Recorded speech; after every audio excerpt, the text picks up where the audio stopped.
Hi there, my name's Dave, and I wanted to give my story on a minimally invasive L4, L5 Tlif that I'm going to have tomorrow morning. I think these videos are helpful for some people that want to know what to do pre-op, kind of to share what we're going through, and also know that you're not alone out there, and that no matter what, this is always anytime you get your back operated on, it's a scary situation. So my medical history is that 5 years ago I had a microdiscectomy with a bone chip removed from my sciatic nerve. The microdiscectomy was incredibly small. It was more about the bone chip in my nerve. That was removed. I had pain relief for 5 years.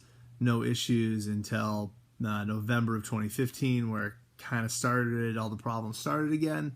And I headed back to a neurosurgeon in May to begin the surgical process after epidurals and all the standard stuff that we have to go through to kind of address the situation minimally invasively before we get to surgery.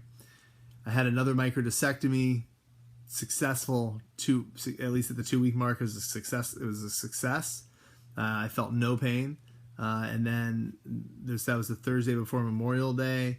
Literally 2 weeks later, on another Thursday, I was back in the OR with a re-herniated disc. The pain the prior 2 days before that was excruciating, as you can imagine. Have the next microdiscectomy. Everything goes great. I'm 7 weeks post-op from that. Technically, I have no pain. I had zero pain. This was a couple weeks ago. None whatsoever. Back to feeling great, getting out of bed no problem. Really could see the light at the end of the tunnel and my life returning. Then it all started again. Tuesday, I have some sore pain. This is on a Monday. Tuesday, I have some sore pain. Wednesday, it gets worse. Thursday, I'm in the ER. And after a couple rounds of Dilaudid, they were able to get me an MRI where I could lay flat. They could get me an MRI and found that my L4, L5 had re-herniated again, even more significantly this time. Prior to this, my surgeon's amazing. He's been available to me whenever I needed. And before the second microdiscectomy revision, we had a really long talk with him and my wife about what is the course of treatment. How do we stay conservative and yet try to address the problem? So we agreed that another microdiscectomy made sense. Completed that, and like I said, I was on my way to recovery. But at least this time I knew that I had a plan. And if this happened again, a fusion was in my future. So I'll be doing a minimally invasive Tlif tomorrow morning at 7:30. Hopefully all goes well. I took a lot of time in selecting the surgeon, talking to not only other physicians, his patients, clinicians, digging online, finding anything I possibly could about him to make sure that I, obviously picked the right surgeon, and that, he was a board certified neuro guy with, that did an extra fellowship in minimally invasive spine surgery, only focusing on spine.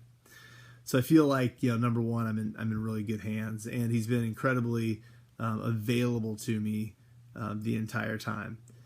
Which, as everybody here knows, can be a godsend as you're dealing with some of the pain, and that if you don't explain it correctly, it's not always relevant to the staff, or they don't get it, right? Because your pain is always an individual thing.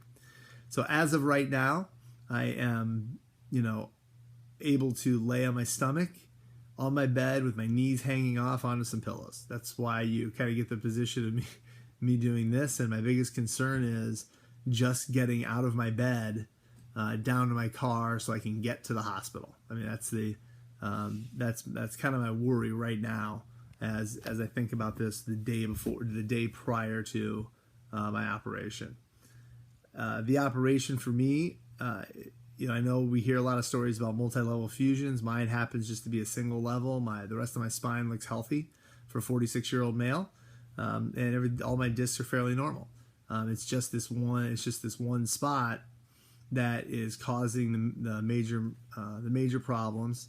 So the procedure itself, while not easy, I don't have any back pain. It's all into my leg. So it starts in the middle of my left buttock, wraps around to my groin on the back side, and then shoots down my leg. No back pain to speak of, and just pure sciatica. So hopefully I will know in a couple days. The recovery should be a little different. I should hopefully have my leg pain at least removed, some of it removed. My expectations going on in the surgery are that I'm never going to be perfect again, right? I was an Army guy. I played basketball, and I realized that my life, my ability is going to be somewhat limited. I'm going to have to take care of my back and my core for going on, hopefully for the next 50 plus years. So, that's, I think, a realization we all have to come to. The other part is understand that you're not alone, and that a lot of the message board stuff is obviously you hear the worst case scenarios and people venting a lot, but I've talked to a lot of folks that don't post and that aren't online that have had very successful fusions and do great. The results for fusions are when you're at this point are very good, and people find that they get relief. So that's what, at this point, that's what I'm looking for, and obviously what I need. And I've looked into all the data. I started off with animations on spine health to see what every type of fusion there was, to reading all the articles, to now I'm looking at clinical articles and surgeon presentations. It might be a little overkill, and there's been a lot of questions from my physician, which he has been more than happy to answer, and I think that anybody should. And I've gotten second opinions who say the exact same thing. Fusion is the next thing in the armamentarium for them to do. So what I've done to prepare pre-op is I've really taken a lot of time to reach out to friends, and my wife has reached out to friends and family and let them know what's going on. I think it's incredibly important to develop that support system. I think you'll be surprised about how many people are actually there for you and want to help you. While they can empathize completely with the amount of pain you're in, we all know they can't truly understand it. But still, I think having that support system around you is super important. The next thing I did was make sure that my pre-op plan, I had all my questions answered. If you have any questions, don't be afraid to hesitate to ask your surgeon. They should be willing to answer them. If they don't, I would think that would be a red flag. I know my surgeon was incredibly open about what we wanted to accomplish and how we were going to get there and why, and what the treatment plan was, and that was very important to me. That he knew what he wanted to do, and it aligned with my goals and what I'd learned. Do your research. Look at the different types of procedures. Read the message boards. There is some stuff that can go wrong. Learn about your pain meds. Learn about what can be, what you're going to handle, what the recovery is going to be like. While I know that I might get some hopefully leg pain relief, that the wound site is going to hurt, and I'm going to have to deal with that, and that isn't going to be easy. But if you know that going in, I think it makes it a lot simpler. Secondly, make a list of everything you're going to need prior to going to the hospital. One of the things that I learned from somebody else was throat drops. Make sure you bring some peppermint throat drops. Because that tube will make your throat scratchy and it'll hurt for a couple days. So have something to suck on that'll make it feel better. Loose clothing. Make sure you bring loose clothing to the hospital. Bring stuff to read. If you have an iPad, bring an iPad. Just so you can keep your mind off of kind of what you're going to be doing. Because with the fusion, you can be in the hospital anywhere from 1 to 5 days. So understand that. Your family and friends are going to reach out and going to want to see you and going to want to help. And I think all that's really, really good. You want to have that kind of support system around you. So pack like you're going for a 2 to 3 night stay, and keep the clothing light and loose. So that way that it's easy to get in and out of. I suggest Crocs or some other shoes that you're not going to have to tie, because you're not going to be able to bend over. Then when you get home, make sure that the stuff that you need is there for you.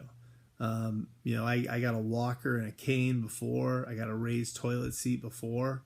So all that stuff is there prepared for me when I get home, and I can use it as needed to ensure that the transition is as simple as possible, and then get the exercise that I need. And if I have to use the walker or the cane to make sure I stay upright so I can start walking, right? So you can make sure that your back and your nerve is getting activated and not getting caught up in scar tissue. And then understand that your family, whoever's around you, whatever your support system is, that you cannot bend, lift, or twist. That anything over a gallon of milk is too heavy. I suggest getting a grabber. They're $10 at Amazon. Get one of those so you can reach and grab things. I know people don't realize, they say, hey, get prepared for the surgery, but if you're in a ton of pain prior to the surgery, it's almost impossible to get prepared. So you're going to have to ask your family members for help. I know that I am not the easiest patient. Prepare them for that. Prepare to be helpless for a few days and let people do things for you. They want to help. Let them.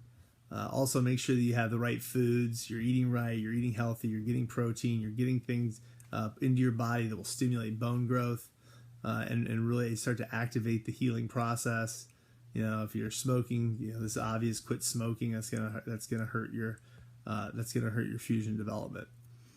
So those are the things I've done to prepare for the surgery, to get ready for it. And I hope this video helps. We'll know how it goes post-op, and I will update after the surgery, or maybe I'll do one right before.